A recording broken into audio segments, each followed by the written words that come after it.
My name is Ian McQuaig. I'm chair of the club's Social Impact Forum. I'm really excited. Back there through that open door, we have a couple of rock stars of social impact. Our focus tonight is on the book recently authored by our special guest, Dr. Rajiv Shah. Dr. Shah is the president of the Rockefeller Foundation, a global institution with a mission to promote the well-being of humanity around the world. From leading the U.S. response to the Haiti earthquake and the West African Ebola pandemic, to helping reshape the global vaccine industry, Dr. Shah's work has saved millions of lives. Previously, he worked at the Bill and Melinda Gates Foundation and was later appointed USAID Administrator by President Barack Obama. He also served as the Chief Scientist and Undersecretary for Research, Education, and Economics at the U.S. Department of Agriculture. For his exemplary work, Dr. Shah received the Secretary of State's Distinguished Service Award and the U.S. Global Leadership Award. His new book, Big Bets: How Large-Scale Change Really Happens, offers a dynamic and new model to solve problems while achieving transformational change. One reviewer called it the playbook for getting things done.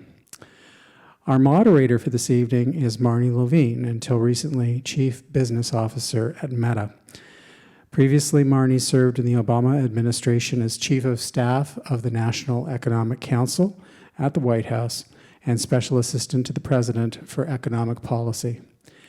Marnie serves on several nonprofit boards and is currently a director of Lean In. She has 617,000 Instagram followers, and I don't have any. Make sense of that. So our special guest and our moderator each bring decades of experience with big bets having global reach. Rajiv at the Rockefeller Foundation, USAID, and the Bill and Melinda Gates Foundation, and Marnie at Meta, Facebook, and Instagram, both served in distinguished roles in the administration of President Barack Obama. Please join me in welcoming Dr. Rajiv Shah and Marnie Levine.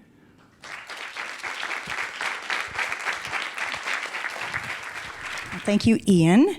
I am delighted to be here today with Raj Shah, or Rajiv Shah, as we say, to discuss his new book, Big Bets: How Large-Scale Change Really Happens. And taking a lesson from Raj's book, one of the things that he really emphasizes is about making it personal. So here are a few little fun facts about us. Raj and I both served in the Obama administration, but unfortunately we didn't really have much of an opportunity to collaborate together. Our houses in Washington, D.C. were a few blocks apart from each other. 2. Yep, 2 blocks. 2 of Raj and Shivan's children are the same ages as mine, and they were in the same classes at school together, and we actually carpooled to school together every single day.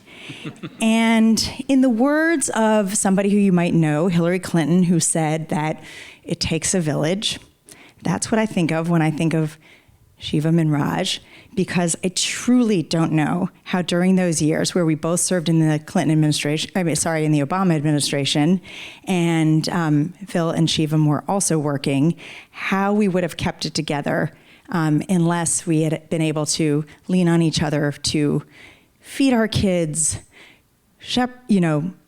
carpool our kids around, and just generally support and watch the kids. And by the way, they are much better parents than we are, so I really am indebted to them in so many ways. So what I want to say is, first of all, congratulations on the book. It is awesome. I really loved it.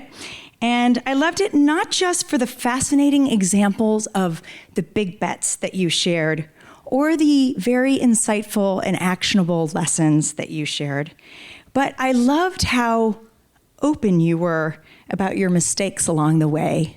You did it in like a really lovely way that we can all learn from, including some pretty embarrassing moments that you shared in such a kind of raw, powerful, and also laughing at yourself kind of way.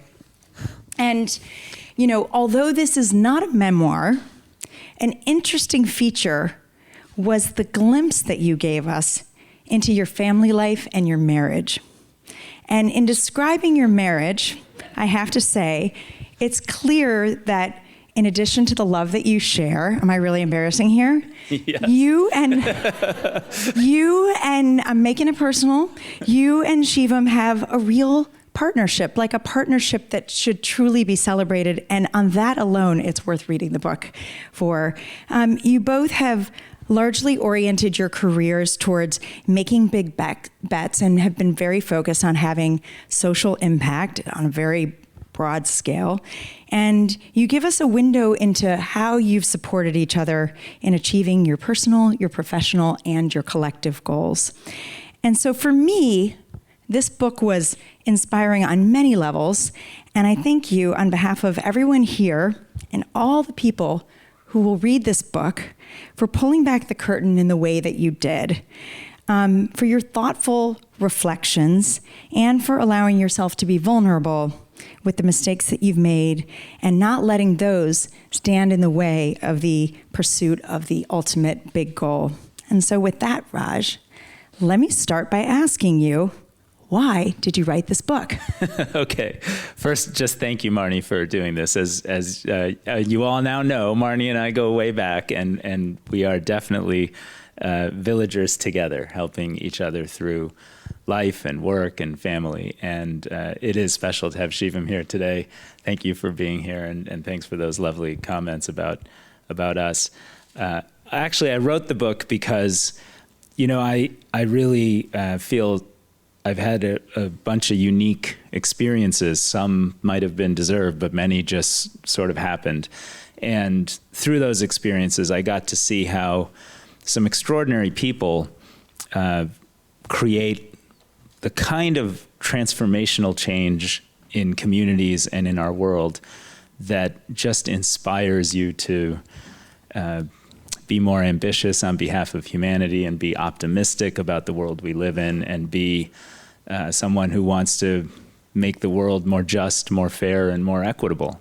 And I learned from some household names like Bill and Melinda Gates and Barack Obama and Hillary Clinton, but I learned just as much from people most people haven't heard of, like Molly Melching, who runs a NGO in West Africa and went village by village to meet tribal elders to convince them that girls should get to go to school and there shouldn't be female genital cutting and girls should have dignity and opportunity and the full expanse of life. And I felt like if I could share those stories and myself try to learn from them some lessons learned, it would both help me in my work going forward and it might inspire people to be truly optimistic and ambitious on behalf of making the world a better place. And when you say people, like, did you have somebody in particular in mind as somebody who you thought who would read the book? And let me just share one thing, is because you very humorously wrote this about your kids. You said that Sajan, Amna, and Jazel gave advice on the cover, the title, and they did a great job, and the stories, all while questioning who would read my book anyway. So who was your intended audience? Well, it really was young professionals. I feel like I grew up in suburban Detroit. My parents are first-generation immigrants. As you can probably tell, I'm Indian American, and so this is a common thing in our community, but I thought I should be either a doctor or an engineer. Those were the two options. I tried a little bit of both and became a doctor, but I always wanted to be involved from a young age in politics and social change and service and public service in some form, but I really didn't know how to get there. If you want to be a doctor, you take a set of exams and you become a doctor. If you want to do public service, it's much, much harder. So to know the path if you don't have a lot of contacts and mentors. So I felt quite confused in my 20s and even early 30s about what's the path. And I thought if I wrote the book, it might help give an actual playbook to young professionals who say, I want to make a difference in the world. But I want to learn how to do it in a way where the change we create is quite lasting and significant. And I want to learn the kind of tools and techniques to be successful on that path. Yeah. So how do you define a big bet? And can you give us some examples? Yeah, so a big bet is to me a bold aspiration to actually solve and not just make piecemeal improvements to the problems we face. And I think it starts with setting a goal. It usually involves finding kind of really fresh, innovative solutions that make those goals achievable. It almost always involves bringing together truly unlikely partners and staying focused on results. I learned how to think that way in my early career working with Bill and Melinda Gates. I ended up on a small team. I can't really see who's here, but one of my former colleagues and good friend Rick Klausner is also in town here, and there was a great group of us that were tasked with thinking about how would you actually vaccinate every single child on the planet. And I thought, gosh, who even thinks that way, right? People think about philanthropy and they think about let's do the good we can do. But that wasn't good enough for Bill and Melinda in that moment. They had read an article about hundreds of thousands of children dying of a simple disease called rotavirus. They had become aware of the fact that I think Merck was going to introduce a vaccine, but in rich countries where kids were not dying, and in poor countries where kids were dying, there would be no vaccine. And they said, this is just not right. How do we actually transform that reality so that every kid everywhere gets vaccinated? And so the first 2 chapters are lessons learned from that exercise. But to make a very long story short, after really drilling down on what would it take, there are 104 million kids born every year. About 40 million of them are not getting vaccines. There was no real supply base for manufacturing that was low cost, high volume.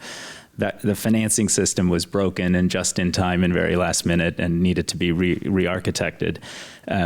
After working for years, understanding those problems and then coming up with solutions to actually structurally deal with them, we can now say with confidence that over 20 years, 980 million children have been vaccinated and more than 16 million child lives have been saved from that exercise. And to me, that's a big bet that paid off. And it became instructive for many of the subsequent efforts that I document in the book.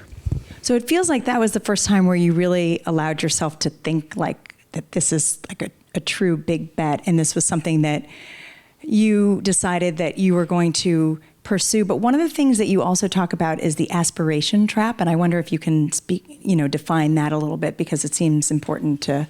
Yeah, the aspiration trap, I feel like we confront the aspiration trap every day, multiple times a day. It's basically the idea that, well, these problems are too big and too complex and too costly and require too much political leadership and are too difficult to solve. And I think we start thinking that so that we can avoid having to solve them.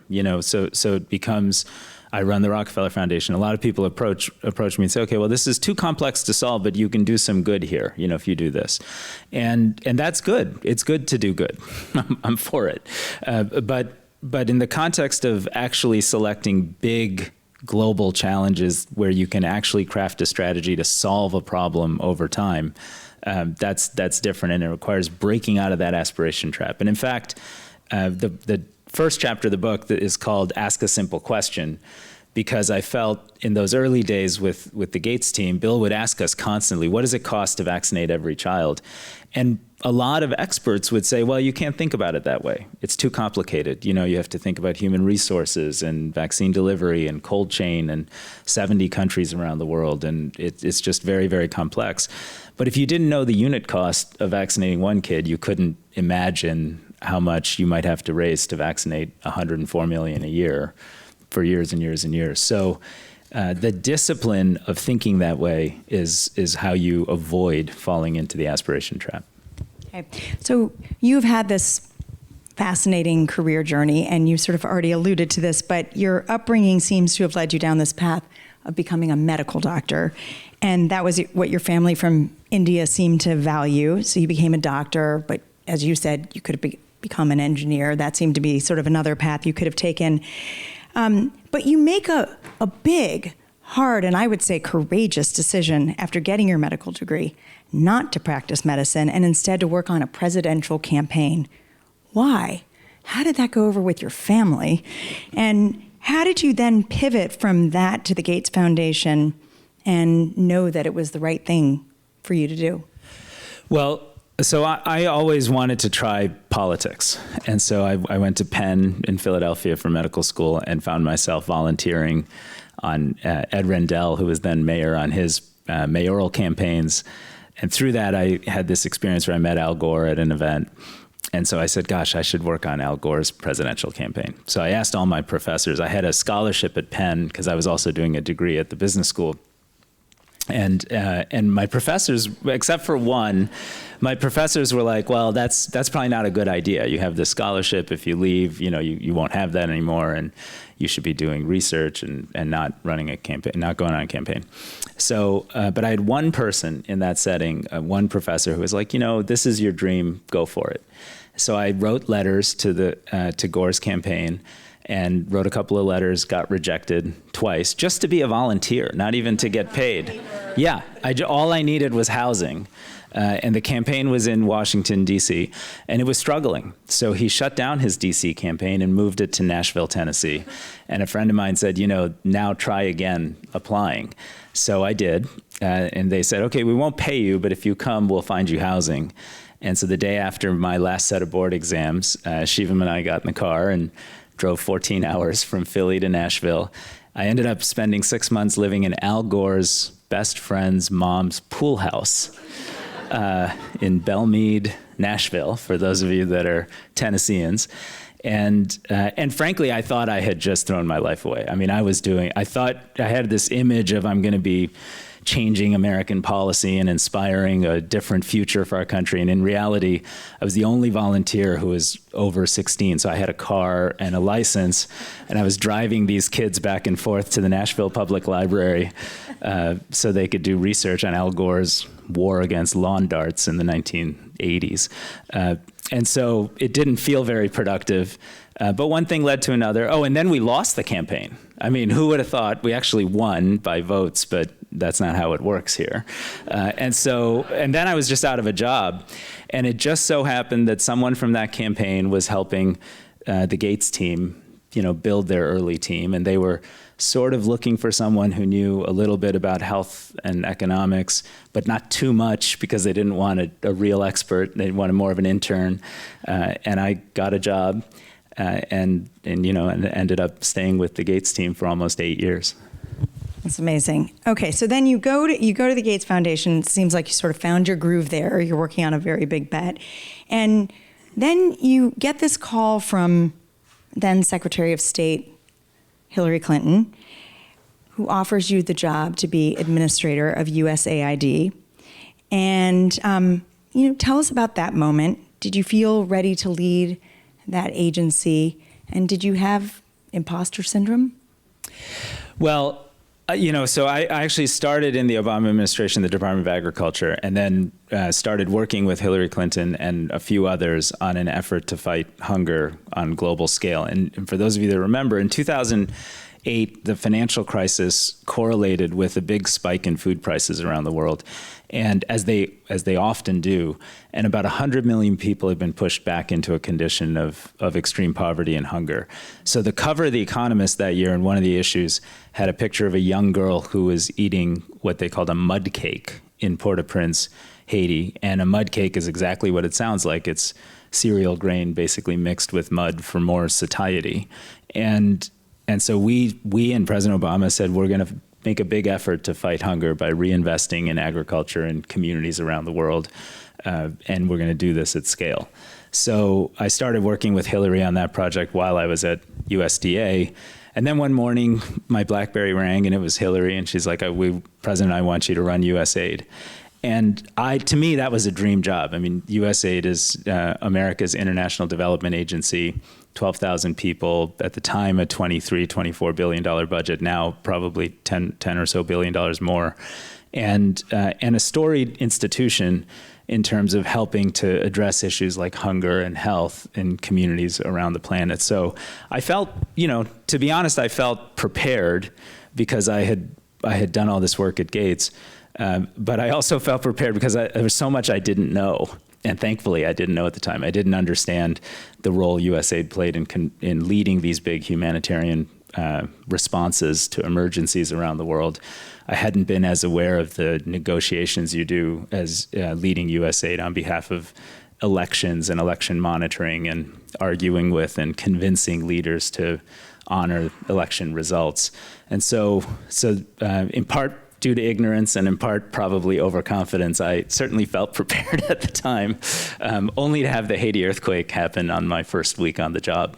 Well, that's what I wanted to talk about, because you clearly had a vision for USAID, and you got the job as administrator, but your plans were quickly derailed after the 2010 earthquake in Haiti that happened just a week after you became administrator, and you were asked to lead the response, which is just a huge undertaking. No pressure. I mean, a lot of pressure.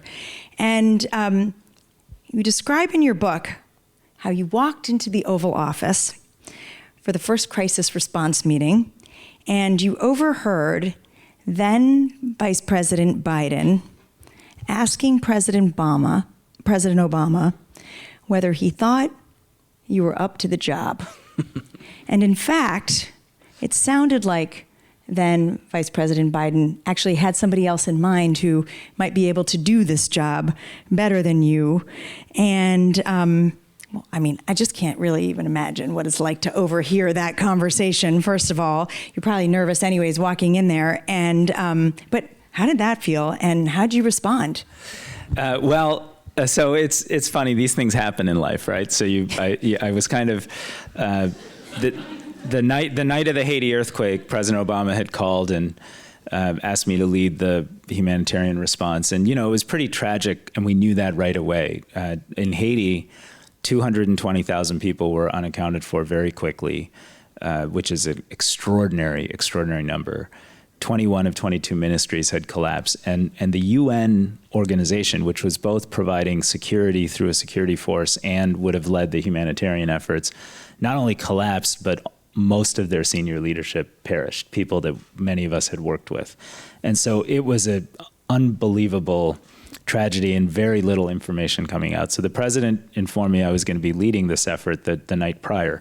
The next morning, and we had a series of meetings. And the next morning, I went to my first briefing in the Oval Office. And of course, you're going to get there a little early because you certainly don't want to be late, So I walk in, and in fact, the president and vice president are sort of over by the window away from the door. And President Obama was sort of looking at the door and saw me come in, but Vice President Biden was looking out the window, talking to him, didn't see me, and said, are you sure about this Raj Shah guy? He's 30 something. He's never done this before. The FEMA administrator, a wonderful leader named Craig Fugate, has decades of experience doing this. Like, shouldn't we ask Craig to lead this effort? And then President Obama saw me walk in, so he came over right away, and he's like, Raj, come in, sit down. But I had heard all that, so I was already anxious. The good news was, in the meeting, like half the cabinet piles in for the meeting, Craig was in the meeting. And so on the way out, I sort of grabbed Craig, and I was like, Craig, I'm going to really need your help, like a lot of your help. And he was great. He said, absolutely anything. And that is, I write in the book, the lesson I learned, I call it open the turnstiles, because when we got back to USAID, there was a long line. If you had a USAID badge, you could get in and out quickly through all the layers of security. But if you were from FEMA, like Craig was, or if you were from many of the military components, you had to stand in line and get badged in every time. And it took a lot of time. So we actually just asked security in the front lobby to keep the gates open so people could walk in and out, and sacrifice a little bit of security for the sense of building one team. And in fact, Craig and Mike Mullen, who was chairman of the Joint Chiefs, and their teams just came in and out, and we all sort of built a common operating platform in our emergency room, in our emergency response center, and led what I think at the time was considered the largest and most effective humanitarian response to a disaster of that type in history. And I'm really, really proud of the way that team came together. But the reason the lesson learned is open the turnstiles is I saw my job more as getting everybody to work together in one team with one moral purpose in that moment than necessarily trying to like call all the shots. Right. And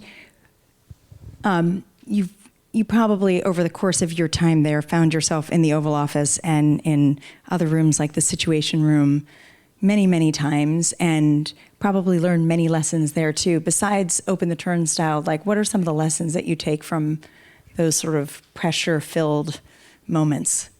Well, especially on Haiti, I was very data-driven and very quantitative, and we built a scorecard and tracked, okay, we needed to get food to 4 million people. How quickly can we do that? We needed water to get to 2.5 million people. We needed lighting and security to protect especially women and girls in slum communities throughout Port-au-Prince, and then all the other metrics you track. So I frankly found the discipline of just being data-focused helped deal with the otherwise normal sense of like, do I belong here? I just saw myself as, get the job done and move on. And the great thing about that moment was, President Obama was very clear about the purpose. He was like, look, 2 hours from our shore in a country that, means a lot both to us as a country and to the concept of racial justice in this hemisphere, we should be doing everything we can. And remember, Afghanistan was happening on the side, at the same time, there was a big troop surge in Afghanistan. And so this was also a chance to show the world that American power could be used for a good moral purpose that was clear and above reproach. And so we had our marching orders, and that was the president's big bet. And it allowed everybody to sort of prioritize the moral calling in the earthquake response and focus on saving lives as opposed to bickering and arguing about this or that. Well, and the bickering is that you've got a lot of agencies that are involved in this effort. You're the one who's saying that you don't necessarily feel like you have all the answers, but your job is to be able to sort of help surface what the answers could be. And I feel like you did a great job in the book explaining how the data and the scorecard helped bring everybody around. I mean, even the fact that you had to negotiate these scorecards among agencies, like which data you were going to use, which metrics you were going to be following, that's a hard process to corral those interagency processes and then be able to tee up the very best decisions, especially when, time, you're like running against the clock. Yeah, absolutely. And frankly, you make some mistakes along the way, but if you're transparent about what you're achieving and clear about what the needs are, and everyone's on the same basic page in terms of what the scorecard looks like, it does help create a common sense of purpose.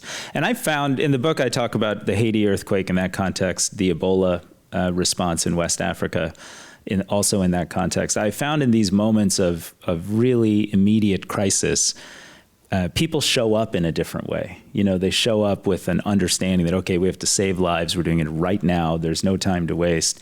And to me, it makes it easier to lead these cross-functional teams. Yeah, but you also, I feel like when you talk about big bets, there are the ones that are the proactive ones that you're going after, and then there are the ones that are sort of served to you that you're kind of dealing with in a reactive way. Maybe you could spend a couple, you could talk about the Ebola crisis, which, these are dangerous situations, and you're not running them from afar. You're actually somebody who gets on a plane and travels to all over and have put yourself into some dangerous situations. Maybe talk about that experience. Well, the Ebola crisis was really a fascinating and I think undervalued success story in American foreign policy. In the summer of 2014, basically Ebola moved from being a hemorrhagic fever that was causing death and disability in rural communities in Liberia in West Africa to running rampant in an urban setting in Monrovia in Liberia. And in the process, almost half of the Liberian healthcare workforce died that summer because they were trying, first, it's a very, very small workforce. And second, they were basically serving and taking care of patients with no protective equipment and procedures and policies to protect themselves. So the crisis was out of control by the time it was sort of September. And the CDC had estimated that there would be 1.6 million cases, including many, many cases in the United States, transmission in the United States. And in that context, President Obama made a big bet. And his big bet was, we're going to establish a strong response in West Africa to keep the disease from coming to our shores and to serve the needs of people there. And because humanitarian service workers couldn't get into West Africa, they just weren't safe enough for this particular purpose, the president deployed almost 3,000 U.S. troops. It was the first U.S. troop deployment to fight a disease in American history. And frankly, the whole team, Marty Dempsey was the chairman of the Joint Chiefs, we were all quite concerned that if even one service member got sick in a highly politicized environment, it was a few weeks before an election, Donald Trump had started to appear on television berating our response because it was sending people to West Africa, and people wanted to cut all the flights and interactions with basically all of Africa as a result. And ultimately the effort worked. We had less than 30,000 cases, 11,000 deaths, which were very tragic, but only 2 cases of Ebola ever came to the United States. And I don't think there was ever a single case of transmission in our country.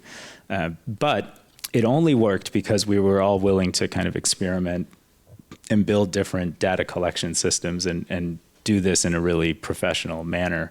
But to me, it's the lesson learned. The lesson in the book is called Keep Experimenting, because when the president made his bold commitment, we actually didn't know how to solve the contagion problem with Ebola. The things that we thought would work were clearly not going to work, and we had to experiment and listen and find new strategies, which ultimately did. And sort of another version of that is fail fast, right? Yeah. Yeah, and then... Yeah, I mean, in this case, those troops all went and they were building these Ebola treatment units. And, this was a disease that had a 70% mortality. People would unfortunately bleed to death, often in public. And people stopped going to these Ebola treatment units because at a 70% mortality, basically no one ever came out. Even their ashes and remains never came out. So families would not send sick family members into these units. So we needed an alternative approach. And there are 2 things we did that I think are instructive in terms of lessons learned. One is, and I write about this in the book in a few different settings, we created this sort of out-of-the-box external advisors group to question the things we were doing in government.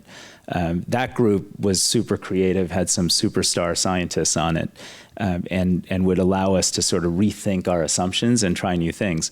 The other thing we did is we listened to local communities, and one group called Global Communities, working with Liberians, came up with the understanding that most of the transmission was happening when family members kind of washed and kissed and redressed the bodies of those who were deceased. So they came up with a strategy of building of these burial teams that would go in, they'd be fully clad in protective equipment, have these WHO body bags, and they would, in a ceremony, remove the body from the family. And that led quickly to a 70% reduction in transmission. And we built, a couple hundred of those teams across West Africa, and that's what ultimately beat back Ebola. So you're now at the Rockefeller Foundation, and I wonder if you could talk about how you think about international affairs today. What is the Rockefeller Foundation's role, or the role, how you think about philanthropy more broadly today? Well, I think philanthropy done really well can be society's risk capital to come up with the kinds of solutions that can make a huge positive impact in our world. Our single biggest bet right now is bringing electricity and renewable electrification and energy to 1 billion people across this planet who still live in the dark. And it's almost impossible for folks in our country here in the US to appreciate this. But there are 850 million people who live with less electricity consumption than it takes to power 1 light bulb and 1 home appliance for a year. And that's about 150 kilowatt hours per capita per year. In contrast, each one of us in this country, in this room, consumes 12,000 kilowatt hours per capita per year. And it turns out energy access is the core constraint to kind of growth and economic uplift. So about a decade ago, the Rockefeller team, before I got there, started working with technology partners to create these solar mini grid systems with battery storage and remote, often AI management for battery management, energy management, smart metering, and mobile phone-based payment. And at the time, it cost like $1.20 per kilowatt hour to get power to these very rural customers that had no other source of electricity. And that is just way too high. But over time, the price came down. It's now just under 20 cents a kilowatt hour. We're able to partner with other companies. And in India, we're building 10,000 of these mini grids to reach 25 million people to help them move out of poverty. We just announced a big set of projects in Eastern Congo to reach 7.1 million people with these solar metro grids through local developers.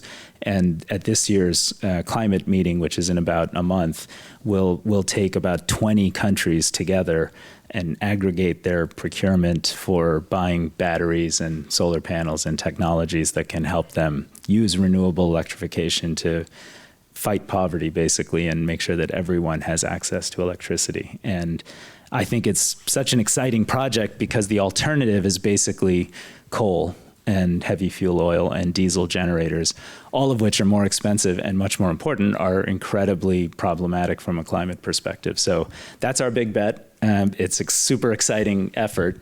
And while we worry about some of the macroeconomic constraints that are out there right now, I think this is, for the first time, society has the tools to actually end energy poverty, which could make a huge dent in the human condition at massive scale.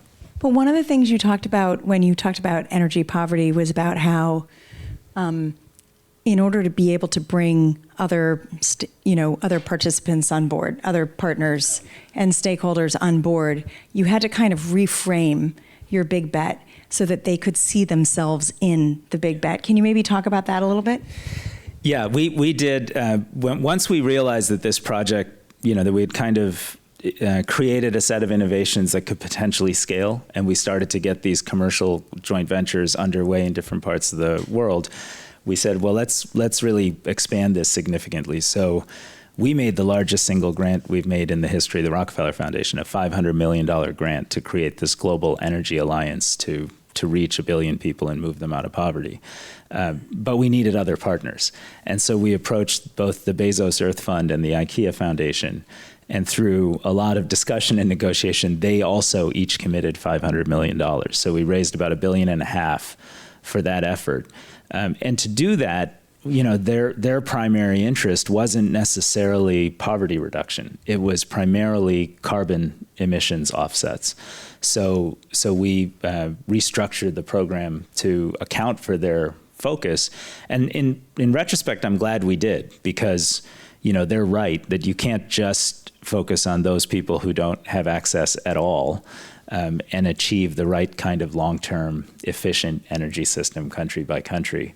And so they made us smarter, they made us more focused on carbon reduction and trading off, replacing diesel generators, replacing often Chinese-financed coal, and replacing heavy fuel oil on this pathway. And it's made us a much, much more relevant and stronger collaboration. It also allowed us to raise another $10 billion on top of that in commercial investments that allow us to blend finance and do these projects at much greater scale.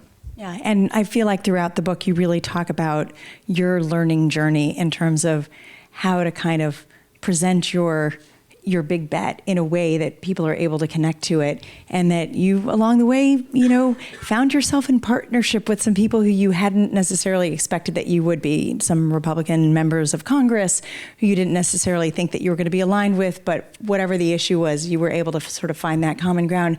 I wonder, there's a lot of really good questions here, so I want to get to those. But more broadly, this is your big bet for Rockefeller Foundation. But when you came in to the institution, you had to really kind of pivot and shift the institution and think about philanthropy in different ways. And I don't know whether you can even talk about some of the examples and the ways that you've made some of those shifts. I loved the story about when you were in New Orleans and how you thought about that. Maybe you could just talk about some examples there.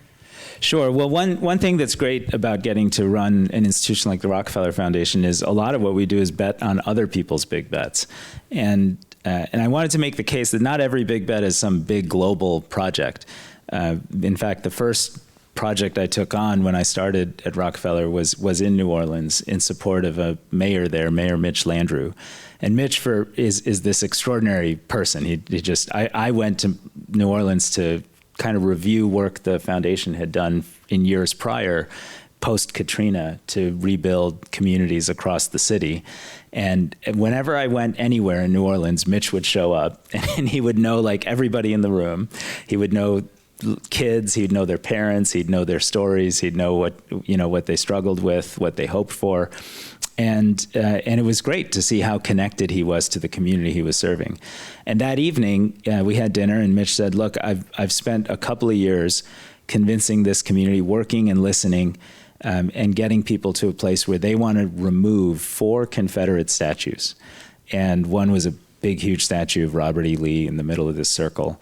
Another was actually a monument celebrating a terrorist attack when a white supremacist group attacked and slaughtered the racially integrated police force in New Orleans post-Reconstruction. And these statues all went up in that post-Reconstruction era. And so he had done this whole process for a couple of years to get everyone aligned around doing this. And just when they were going to take the statues down, the contractor, and you can't make this stuff up, who happened to drive a Lamborghini, had his Lamborghini bombed in front of his home, and then he pulled out and said, I can't do this, it's not safe. And Mitch needed someone to step in and support the project quickly before the state government was getting involved, and it would have shut it all down. So to make a long story short, we jumped in and did that, and Mitch was able to get the statues taken down. We didn't know it at the time, but that in fact sparked a national movement around asking ourselves questions about these monuments, what they mean, how they affect different members of the community, and what they should be going forward. And that, of course, then led to Charlottesville and some other parts of our nation's history on racial dialogue. And so it was an extraordinary achievement for Mitch, and he's written a beautiful book about the work, and is just one of our great leaders. And the point I'd make is, if you get to be in a position, the big point I'd make is you don't have to really run or work on these big global projects to make a difference in your community. You can do it community by community. You just have to be ambitious on behalf of the goal. And Mitch didn't want to just do one statue or do a few meetings and have a dialogue. He actually was super committed to taking them all down and replacing them with something that was more inclusive and more hopeful. And we were able to help him do that. Well, the point that I would make here is that Raj was, he's being his characteristically modest self, is that he's new in the role, and he is, he's faced with this question about whether or not he should do this, because it's not really what they do at the Rockefeller Foundation. And he goes and he seeks the advice of many people who say, don't do it, think about it, be cautious, move slowly, don't do it. And he goes out there and he goes for a run and he looks at it and he thinks about it and he comes back and he does a bunch of research himself, rolls up his sleeves and gets his hands dirty and looks at it, and he comes to the view that this is the right thing to do, and he pursues it. So I think it just sort of shows that, you have to be courageous to do these things too and have conviction. So there are, on that sort of along those lines, thank you for these wonderful questions. There are many here, so I'm going to kind of power through them. Somebody asked, what is the most challenging side of being president of the Rockefeller Foundation? Oh, the most challenging side. Honestly, the most challenging thing is there's so many things you can do that are considered good and that make a difference. And almost anything you do gets positive reviews because, you're usually giving money to people, and so they're, by and large, pleased with that. Not always, but by and large. And so the hardest thing is just being selective and remaining focused. So I mentioned the energy project. For us, $500 million is a huge amount of money, and we went we basically do almost 50% of everything we do is that one project. And if you look across sort of American philanthropic institutions, there probably isn't another one out there right now that does 50% in one grant, and then stakes its claim on that single project's sort of success or failure. The example I learned from, of course, was the Vaccine Alliance in the early days of the Gates Foundation, when I think they'd basically done that. And to me, I think that's what big bets are about. It's about, it might be hard, it might be risky, it might even fail, but after doing your homework, make a big bet on something you think can really be transformational for the world. Because if we did $1 million projects, we probably wouldn't have the ability to imagine impact the way we can with this single effort. So somebody else asked, what is the best professional advice that you've received, and who was it from? You have a long list to choose from, so. I have a long list to choose from. I'd say maybe two answers. One from someone who shared the advice with me, and then one is something I've learned just on this book tour over the last couple of weeks. So the answer from the person who shared the advice was Hillary Clinton. And in government, when you do things like the Haiti earthquake response, or even some other things I write about in the book on hunger and food security and fighting famines, you're always going to upset somebody. And on more than one occasion, a congressman might put out a press release that says Raj Shah should get fired, or that one was kind of scary for me because my mom called and asked me. She's like, "Did you get fired?" And I was like, "I don't think so. I'm here in my office working." She's like, "I just saw on TV that I think you got fired." And I was so new. This was during the Haiti earthquake. I thought maybe I did. I don't know. No, I mean, nobody tells you things very directly anyway.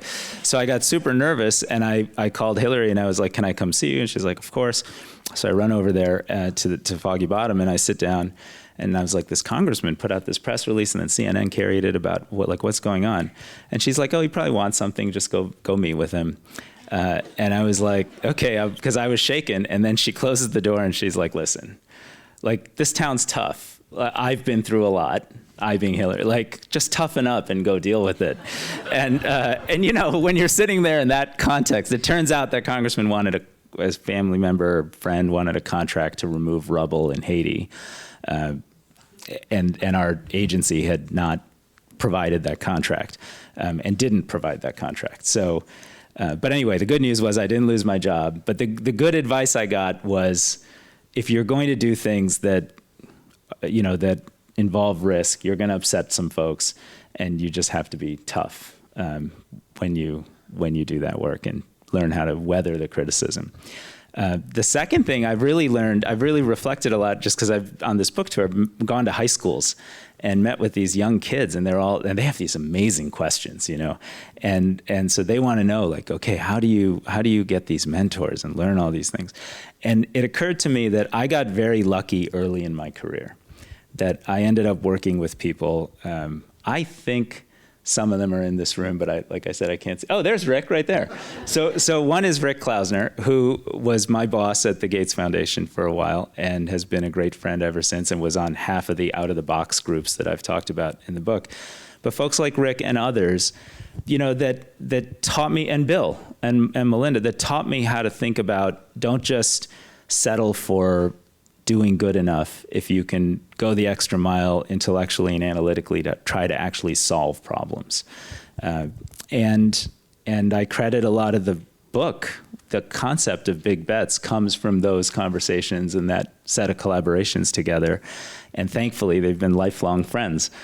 So my advice to the high school kids was, when you get your first real jobs, just think long and hard. Don't worry about what your job description is or what you even do, but think really hard about who is going to influence the way you think.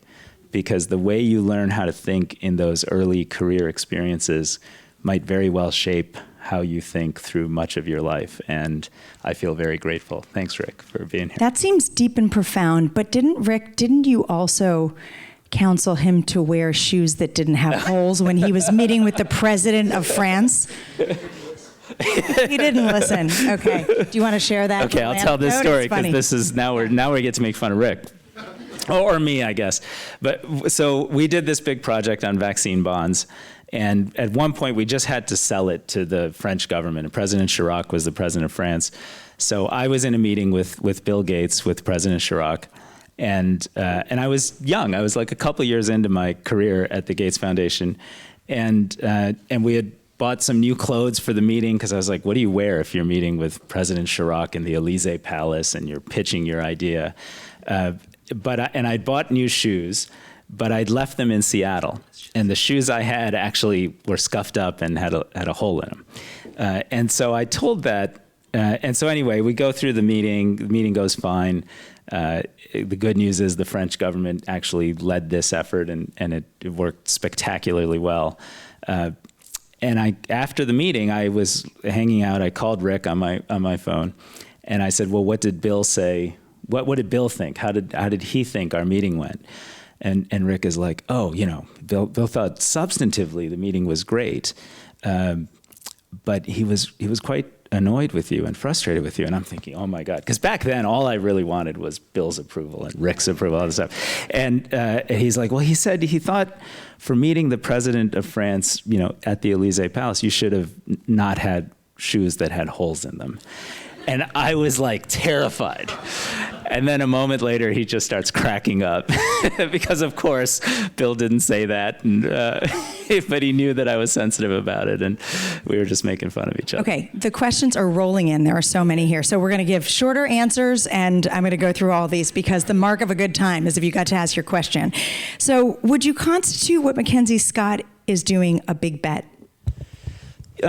Yeah, I don't think it's not quite the same as what I talk about here. I don't think every philanthropic leader needs to do the exact same thing. I think different business models work for different institutions. So the Ford Foundation makes a large number of relatively smaller grants to civil society organizations around the world.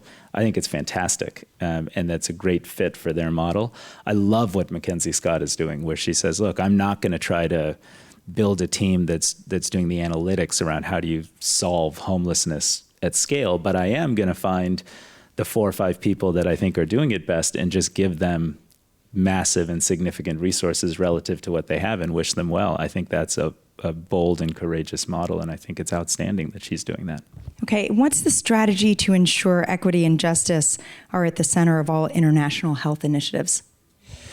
Well, international health initiatives right now are having an extremely tough time. For if you look from about 2000 to 2017, to pre-COVID, we were on an extraordinary run. I mean, child mortality went from 11.5 million under 5 child deaths a year to 5.5 million. And that's just one indicator, but almost across any indicator, the progress was astonishing and very broadly based. Like even in some very tough conflict-affected communities, we were making real progress. COVID has unwound all that and has really set back the cause probably 5 to 10 years. And now we're in a situation where 40 to 50 countries are teetering on the edge of a debt crisis. So I was just in Kenya, 60 cents on the dollar goes to paying off interest, and they're cutting health programs, cutting food and nutrition programs for kids. So in a context of less resources and backsliding on performance, achieving equity and racial justice and focusing on reaching women and girls and vulnerable communities within these countries is much, much, much, much harder. So I think the only way you're going to succeed going forward is and our foundation has advocated for a lot of these policies, but a restructuring of the debts that about 50 or 60 countries have. The last time this kind of a debt restructuring happened, it was called the Jubilee 2000 movement. It happened right at the turn of the century, of the millennium, and it wiped out a significant amount of debt for countries, but they insisted that the proceeds saved would go towards paying for girls going to school and paying for women getting educational and leadership opportunities, and you could track the progress and results. And I think we need that kind of a large-scale effort now. And this is kind of related to that, but as the Rockefeller Foundation promotes its big bet recipes on its website for a healthier USA and the world, could it create a database of experts and institutions that endorse or decline these recipes, maybe allowing for feedback if provided by them as to their nuanced perspectives? Yeah, some of those exist already, and can be enhanced. One particular thing that we're doing that I'm very excited about is as part of an effort, and governments are doing this too. USAID under Administrator Sam Powers' leadership, she's doing a great job with this. It's called localization, and we're basically just identifying really strong NGOs that are local in country after country, and then trying to more directly finance those organizations and create a database with information and support for all of them, so others can do that as well. And but yes, in general, I think that that's something that can really expand and is already happening. Okay, I'm going to combine two of them together. Somebody said, to quote on page 188, what is the most consequential thing to be done for 2024? But then somebody else asked, what's the big bet to save democracy? Well, they are two different questions. I think for 2024 on the international side, the big issue is that in fact, for the first time really since World War II, we're in a sustained period of divergence in terms of human development outcomes. And I'm sorry to be wonky for a moment, but basically since World War II, lesser developed countries have grown faster than wealthy countries in terms of aggregate growth, and the delta has been big enough to support convergence in human development indicators: health, education, longevity, income improvements, et cetera, women's workforce participation, whatever you measure as human development. And since COVID, where rich countries put 30, 40% of GDP into their economies, developing countries put 2% of their GDP into their economies.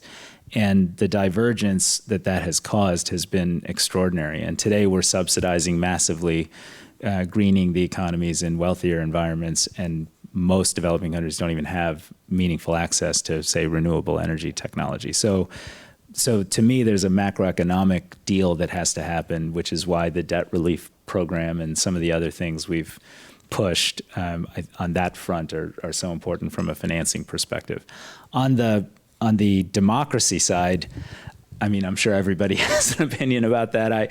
The truth is, we have to protect our democracy in the United States first and foremost, and we have to revert to being a country that stands up for democratic principles elsewhere in the world. I remember negotiating the outcomes of polling data and going kind of through the information we had collected while monitoring elections in Afghanistan, in South Sudan, in the DRC, in Guatemala, and sitting with leaders and doing that. The only reason you can do that is if you have moral authority as a country that respects election processes and values democracy. And frankly, our standing around the world as a country that does that has diminished greatly over the last decade.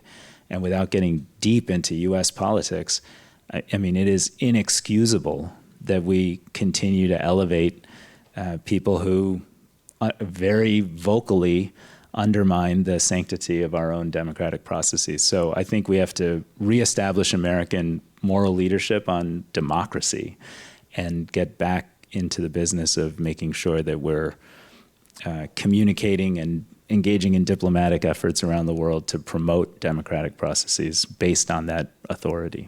And is that... I'm gonna have to wrap this up, but I just in 30 seconds or less, what is your challenge to all of us? Well, my big challenge is I'm gonna have three. Okay. One is, and I'll be very quick. The first is just remember that big bets start with betting on yourself. For each of us, that might be slightly different, and you'll have different people in your life that help you realize what your own potential is. But I really have come to believe the big bets start with betting on yourself. The second is that, it is realistic to be an optimist about our future. As tough as these issues are, I wrote this book because there's a success story around Ebola. There's a success story we didn't talk about moving 100 million people out of hunger and poverty. There's going to be a tremendous success story on ending energy poverty in just the next 10 to 15 years. And these are massive achievements for justice, for equity, for humanity, for peace, for security. So be an optimist. And the final thing is, I hope you leave this with a desire to sort of explore a big bet mindset. I mean, I've learned it from others. I didn't invent this. Arguably, the Rockefeller Foundation was based on this concept 110 years ago when John D. Rockefeller actually called it scientific philanthropy. But I hope you read the book and feel empowered about your ability to make a difference, whether it's in your community, in your country, or around the world.